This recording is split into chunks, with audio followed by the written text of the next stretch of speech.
Welcome to the Affinity Living Group Microfiber Mop Floor Care System Training. I'm Billy Berkelhammer with Energy Mizer. We're here today to roll out the new microfiber mop training. This is a better solution, it's a better system. It's more efficient, easier to use, and gets better results. What's the big so what about the microfiber mops? The so what is that the microfiber mops technology literally has a curl in the microfiber, and that's what catches all the dirt. So first off, we'll be talking about some do's and don'ts and best practices and things that will help you make you successful. First of all, what do you get in your kit? Well, you'll get a telescoping mop pole.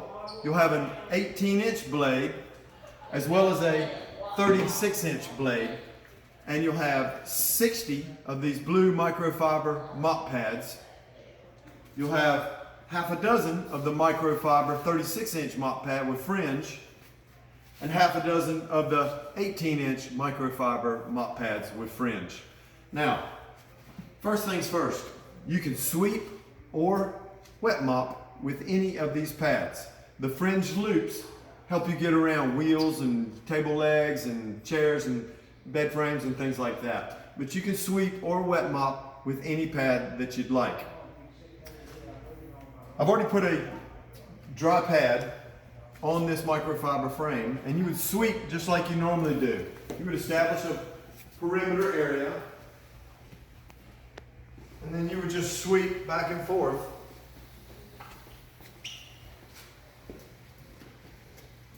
As such. Now you'll notice when I'm about halfway finished sweeping an area, I was leading edge with this side. When I'm about halfway done, I'm going to turn it around. I'm going to use the other side of the mop to make sure that I'm getting all the dirt possible. Now you still might need a little hand broom and a little dustpan in order to get up in the corners and things like that, but this microfiber technology, look how much dirt just on that one little spot we just picked up. So you sweep first and then you mop. After you're done sweeping, you'll take the mop pad and you'll drop it on your laundry cart. You'll have a plastic bag and you'll drop the used pads, whether you swept or wet mop, into the laundry basket. Let's show you how to fill up the mop bucket. So here's a mop bucket. There's about 20 pads in here. There's also lines inside that show how many gallons of the chemical solution we're supposed to put in. Everything that we're discussing on the training video is also posted on posters in your janitor's closet. So the only thing that goes in the mop bucket with the pads is going to be neutral cleaner. This is your neutral cleaner. This is a selector knob for neutral cleaner. And we're going to put about 2 gallons of neutral cleaner in here. You can look at the marks on the side of the bucket down there, or you can pour the neutral cleaner into a separate 2-gallon bucket and just pour it over these pads. So that's about 2 gallons right there of neutral cleaner. Don't put anything else on your pads because we're trying to protect the curl. So no bleach, no Pine Sol, no Lysol, no any other chemicals beyond neutral cleaner will compromise the integrity of the curl, and that's what we're trying to protect. So after we've put a couple of gallons in, we're going to put the lid on tight. Make sure your lid goes on all the way. And then we're going to turn it upside down in the mop sink. And we're going to leave it in here just for a couple minutes. You can leave it for maybe 5 minutes until the pads all become absorbed. Now we've already charged a bucket and we've got it sitting right here on the mop cart. So you can see how the mop bucket fits on the cart right here.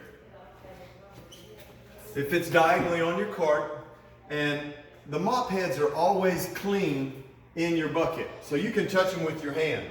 So I'm just going to take a mop pad out and we're going to actually mop this hallway. Now if we were mopping a room, it would be the same thing, but I'm showing you how to mop a hallway. So we're going to take the pad out of the bucket, we'll put it on the floor, we'll affix the mop handle to it, just tap on it to make sure it's on there good, and then we'll do a perimeter, just like when we were sweeping before. We'll do a perimeter You'll notice I have the fall risk sign always available. Right now, what we're gonna do is we're gonna do a figure 8 coming backwards like this.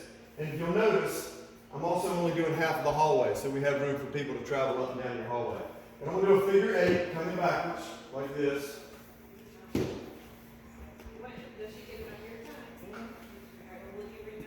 And it's going to be the same thing. This will be the leading edge. When I'm about halfway done with my room, I want to turn it around so I get the other leading edge. And you'll just be amazed at how much dirt this microfiber picks up. So I just did a little section right there.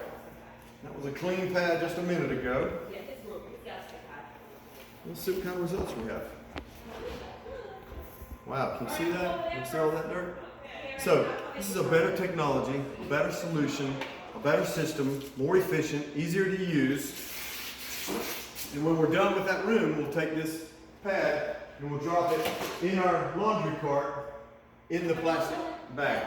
Now, a couple of do's and don'ts to make sure that you get the results that you want.